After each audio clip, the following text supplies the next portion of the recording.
शाम ढलने को है।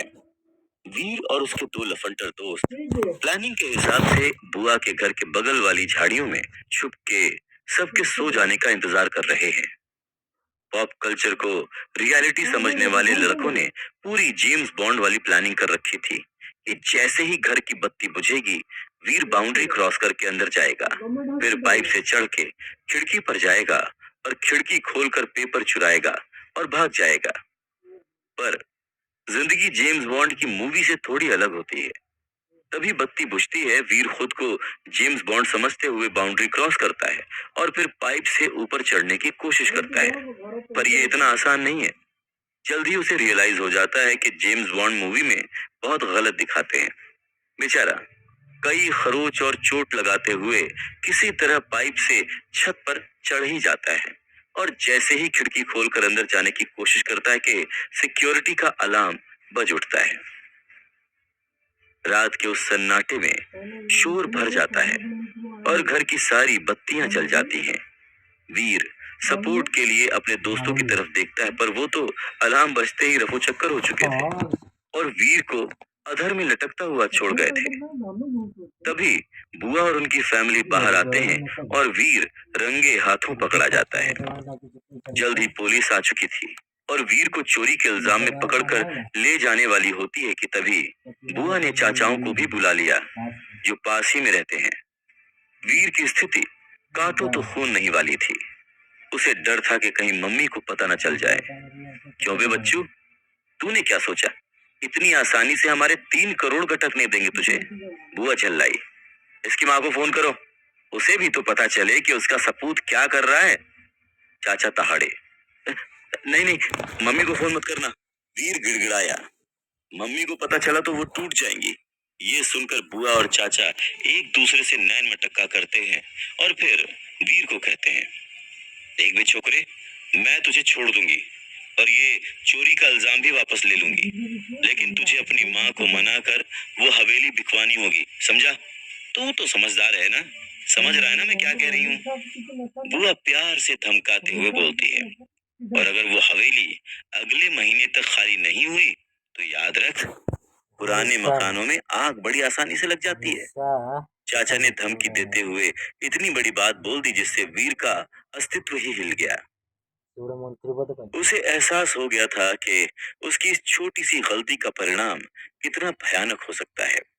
अब बात सिर्फ पैसे की नहीं रह गई थी, वीर की माँ और बहन की सुरक्षा की भी थी, क्योंकि ये लालची लोग उस हवेली को हासिल करने के लिए किसी भी हद तक गिर सकते हैं। वीर को अब अपनी बचकानी हरकत पर बहुत गुस्सा आता है और उसकी बुआ और चाचा उसे धमकी देकर बाहर निकाल देते हैं। जय श्री राम। वीर का अस्तित्व झकझोर कर रख दिया था। अब वो समझ चुका है कि पैसे कमाने का बस एक ही रास्ता है, टाइटन पर जाना। दूसरे दिन सुबह वीर कॉलेज के बहाने से निकलकर सीधे खुराना के ऑफिस पहुंच जाता है। खुराना अपनी लैब में नहीं था। वीर उसे आवाज देता है पर कोई रिप्लाई नहीं आता। वीर बेचैन हो जाता है। उसे बहुत जल्दी है अब टाइटन पर जाकर पैसे कमाने की। अल्हड़पन और हड़बड़ी में उसने खुराना का इंतजार नहीं किया और इसीलिए वो डिसाइड करता है कि वो खुद ही कोशिश करेगा। तभी वीर सामने रखे टेलीफोन बूथ में एंटर करता है। उस बूथ में बस एक ही लाल रंग का बड़ा सा बटन लगा था। वीर आसपास देखता है और उस बटन को दबा देता है। बटन दबते ही बूथ के अंदर मानो रोशनी की बाढ़ सी आ जाती है। तरह तरह के रंग चारों तरफ से वीर के शरीर पर पड़ने लगते हैं और धीरे धीरे बूथ में धुआं भरने लगता है। वीर उस धुएं को अपने पांव से उठकर कंधों तक पहुंचते हुए देखकर पैनिक हो जाता है और उस बटन को फिर से दबाने के लिए ढूंढने लगता है। तभी वो बूथ जोर जोर से शेक करता है और पूरी तरह से वीर धुएं की आगोश में समा जाता है। छटपटाते हुए वीर को आखिर वो बटन मिलता है और वो उसे दबा देता है। इसी के साथ बूथ शेक करना बंद कर देता है और एक क्लिक की आवाज के साथ दरवाजा खुलता है। वीर आव देखता है न ताव, बाहर भाग कर आता है और खांस खांस कर अपने फेफड़ों को साफ करता है। ये सब करते हुए उसे नोटिस होता है कि वो खुराना की लैब में नहीं है। वो अपने चारों तरफ देखता है। एक बिल्कुल सफेद कमरा है चारों तरफ और उसमें बस एक दरवाजा लगा है।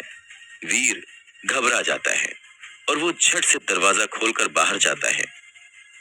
दरवाजे से बाहर जाते ही वीर की दुनिया बिल्कुल बदल जाती है। उसकी आंखों की पुतलियां फैल जाती हैं, दिल की धड़कनें और तेज हो जाती हैं। वो अपने चारों तरफ देखता है तो उसे लगता है कि वो जैसे स्वर्ग में आ गया हो। बड़े बड़े पहाड़ आकाश और धरती के बीच तैर रहे हैं। पेड़ों के पत्तों पर इतने रंग उसने अपनी पूरी जिंदगी में नहीं देखे थे। जमीन पर बिछी घास भी ऐसी चमक रही थी जैसे उनमें छोटे छोटे लेप बल्ब लगे हुए हों। हवा में भी जो स्वच्छता और खुशबू है वैसा पूरे जीवन में कभी महसूस ही नहीं हुआ। वो मंत्र मुग्ध सा चारों तरफ देख ही रहा होता है कि एक दहाड़ से उसका ध्यान पीछे की तरफ चला जाता है। पीछे की तरफ मुड़कर जो वो देखता है तो ऐसा लगता है कि जैसे उसकी धड़कन ही एक पल के लिए रुक गई हो। अचानक से उसके चेहरे के रंग उड़ जाते हैं और पांव बेजान से जमीन पर गड़ जाते हैं। वो देखता है उसके ठीक सामने एक अजीब सा जानवर खड़ा है। उसका सर शेर के जैसा है पर शरीर गेंडे के जैसा। आइस एज के लायंस की तरह बड़ी बड़ी टांग बाहर लटक रही है। पूरे सर पर टेंटिकल्स निकले हुए हैं। उसे देखने के बाद वीर चाहकर भी अपनी जगह से हिल नहीं पाता। तभी वो जानवर वीर की तरफ छलांग लगा देता है, पर इससे पहले कि वो वीर तक पहुंच पाता, एक भाला उड़ता हुआ आकर उस जानवर से टकरा जाता है और वो जानवर छिटक कर दूर जा गिरता है। वीर हैरान होकर भाले की दिशा में देखता है। एक अजीब से घोड़े पर सवार गहरे हरे रंग का लबादा ओढ़े एक घुड़सवार अपने दोनों हाथों में तलवार लिए उस जानवर के पीछे जाता है। पर जाते हुए वो घुड़सवार एक पल के लिए रुक के पीछे मुड़ता है, जिससे उसके लबादे का हुड नीचे सरकता है और उसके अंदर से काले घने बाल हवा में लहरा जाते हैं। वो घुड़सवार एक लड़की थी, बेहद खूबसूरत लड़की, जिसकी काजल से भरी बड़ी बड़ी आंखें जब वीर को घूरती हैं तो वीर को लगता है जैसे उसका दिल कूद कूद कर सीने से बाहर आ जाएगा। योद्धा के वेश में इतना मासूम चेहरा, ये कॉम्बिनेशन सच में कातिल था। वो लड़की वापस आगे मुड़कर उस जानवर के पीछे चली जाती है। वीर उसे आवाज लगाने ही वाला होता है कि तभी एक हाथ आकर उसे खींच ले जाता है। वीर खुद को फिर से धुएं से घिरा पाता है और जब धुआं छटता है तो वीर देखता है कि उसके सामने डॉक्टर खुराना खड़े हैं और बेहद गुस्से में उसे घूर रहे हैं। ये क्या बेवकूफी करने जा रहे थे तुम? हाँ? तुम्हें जिम्मेदारी का कोई एहसास है या नहीं? डॉक्टर खुराना भड़कते हुए वीर को डांटते हैं। वीर जानता है कि वो कोई जवाब देने की हालत में नहीं है। उसकी इस गलती से उसकी जान भी जा सकती थी। अगर तुम्हें कुछ हो जाता तो क्या होता आज? तुम समझते हो? तुम समझते क्यों नहीं कि वीर, तुम अभी बच्चे हो। ये खतरनाक खेल तुम्हारे लिए नहीं है। डॉक्टर खुराना कंसर्न दिखाते हैं, पर वीर अब गंभीर हो चुका था।